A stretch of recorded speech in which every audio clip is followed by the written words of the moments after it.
A government regulator just put it in writing. Google's search rankings are neither fair nor transparent. This was not a YouTuber, not a competitor with an axe to grind. A government antitrust regulator, the kind with subpoena power, opened Google up, looked at the exact thing your business lives or dies on, and said it flat out. The rankings are a black box. They change without warning, and when one of those changes buries you overnight, there's nobody to call and nothing to appeal.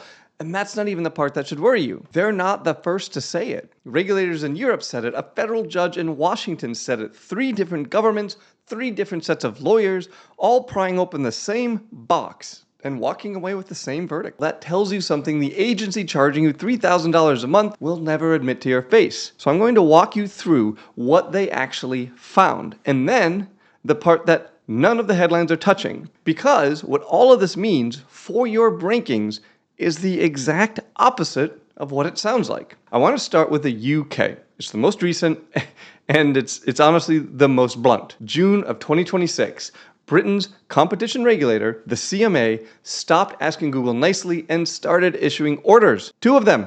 The first order is the one that should matter to you. Google now has to rank results using objective criteria. It has to actually explain how the rankings work, and it has to build a real complaint process because British business owners told the regulator the exact thing that you've been saying for years. Google changed the rules overnight, your traffic vanishes, and there's no one to call, no phone number, no appeal, no human on the other end. One update, and a business that took 10 years to build is gone by Tuesday, and Google's answer is always the same: silence. A regulator looked at that and said no, it's not fair, it's not transparent, in writing on the record. Now, the second order is quieter, but it tells you which way the wind is blowing. Google has to let people take their search data and hand it to other companies. Their searches, their history, portable, out of Google's walls, so that anybody finally has a shot at competing with them. And notice how Google answered all of this. Its official line was that the rankings are already fair, already transparent, already showing the highest quality results. So the regulator who got to look inside says black box, and Google says nothing to see here. One of them is wrong, and it isn't the people holding the subpoena. But Britain didn't invent this playbook.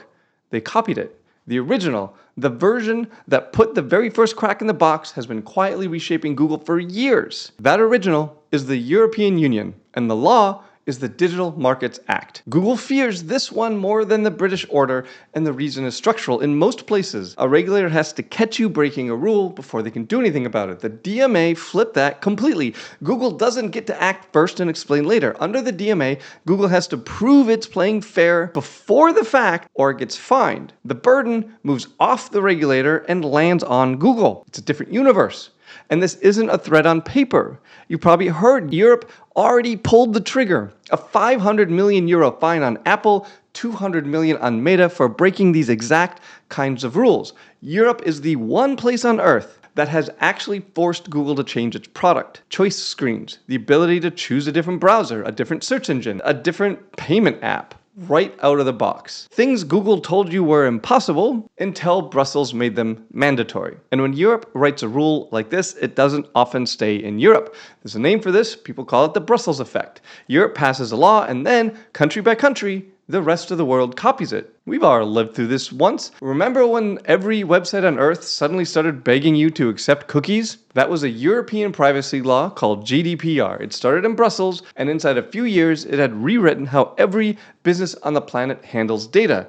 Yours included, even if you don't live in Europe. Nobody in your country voted for this, it just arrived. That's the pattern. So now you have Europe and the UK staring into the same box and reaching the same verdict. And you're probably thinking, fine, but that's an ocean away. None of it touches my rankings in my town.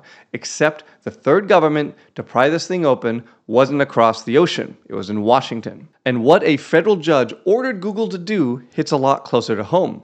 Washington is a different animal entirely. Most of us, I think, would agree with that. The UK and Europe sent regulators. The United States sent a federal judge. And back in 2024, that judge, Amit Mehta, didn't ask Google to be more transparent. He ruled that Google is an illegal monopoly, that it broke the law, it used backroom deals to lock up search and shut everyone else out. That's not a regulator filing a complaint. It's a verdict handed down in a real court under oath with the evidence sitting on the table. Then came the punishment. And one piece of it should stop you. The judge reached into the black box and ordered Google to hand its competitors a copy of what's inside. The search data, the record of what billions, hundreds of billions of people who have clicked and searched and chose the exact hoard that makes Google's search algorithm impossible to beat. A judge looked at that and said, share it. Give your rivals the keys. And he didn't stop at search. He pulled AI into it too, the chatbots, the AI assistants, the part everyone's calling the future of search. The court saw where search is heading and aimed the remedies right at that. So look at what you've got now. 3 governments, Britain, Brussels, and Washington, working separately on 3 different continents with 0 coordinating between them. And every single one of them independently opened the same box and wrote the same verdict. Not fair. Not transparent. A monopoly hiding how it really works. When that many serious people in that many places all reach the same conclusion at the same time, you might start to think that the walls are closing in. So, here's the conclusion that you might be reaching right about now. You might have seen this in other headlines, that Google is finally getting tamed. The rankings are about to get fair. The game is about to tip in your favor. And sadly, that conclusion is dead wrong. Every single part of it. Because what's actually about to happen to your rankings is the opposite of what those headlines are telling you. The headlines are selling a story that Google is getting tamed, the algorithm is about to be fair, relief is on the way. But the truth is that not one piece of that is going to move your rankings, okay? And there's 2 reasons for this. The first reason, none of it's actually landing.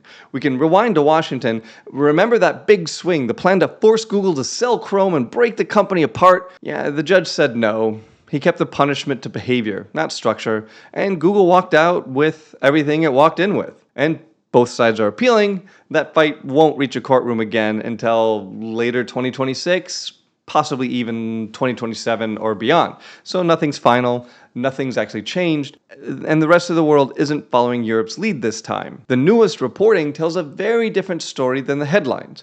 The UK, Japan, South Korea, all of them quietly pulling back, narrowing their rules, easing off. And the reason is AI. The regulators watched ChatGPT start taking some volume from search and decided maybe the market was fixing itself on its own. The regulators slowed down at the exact moment everyone expected them to dive in. So the rescue you were promised is years out, if it ever shows up. But more importantly is the second reason, okay? This is the one that actually matters. Even if every single order landed tomorrow, fully, completely, with no appeals, it would not make your rankings fair. A fair ranking rule doesn't mean Google ranks your business higher. It means that Google has to publish its criteria and open a complaint line.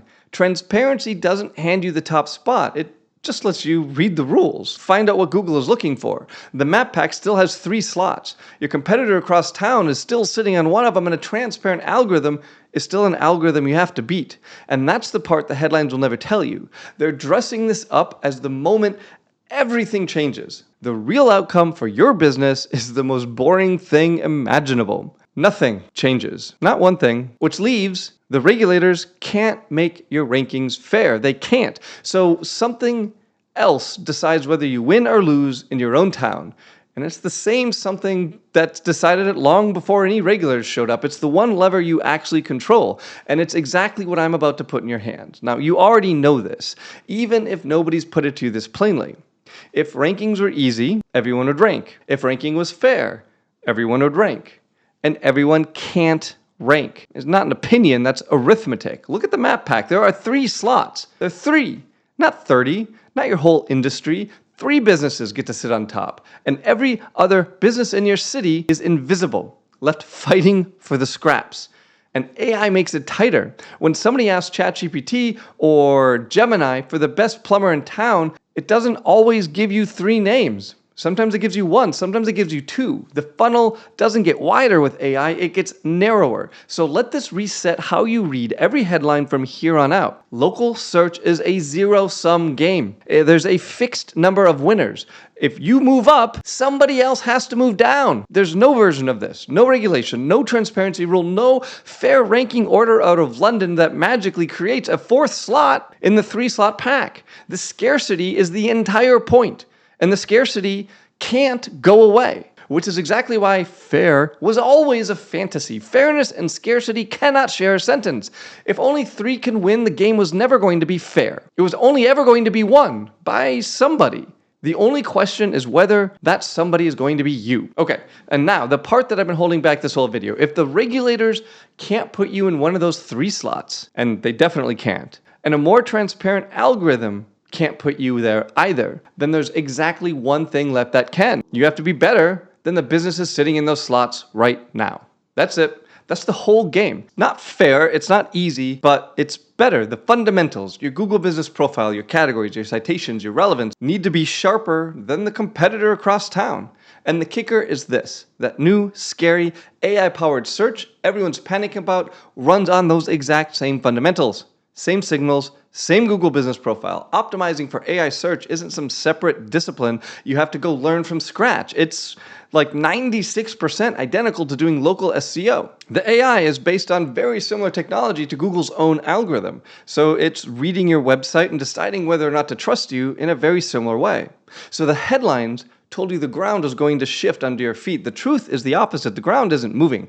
The walls are closing in on Google, but not one brick of it is going to land on you. The game today is the same game it was 5 years ago. Zero sum, 3 slots, maybe fewer, run by whoever runs the fundamentals better, which means the only thing between you and one of those slots is knowing exactly what those fundamentals are and running them harder than the business currently parked where you want to be. And that is the whole job. And that's the exact job I built a system to do. The Core 30 agent. I took it apart on camera, every step, the full walkthrough. That's your next move. Run this playbook and go take somebody's slot.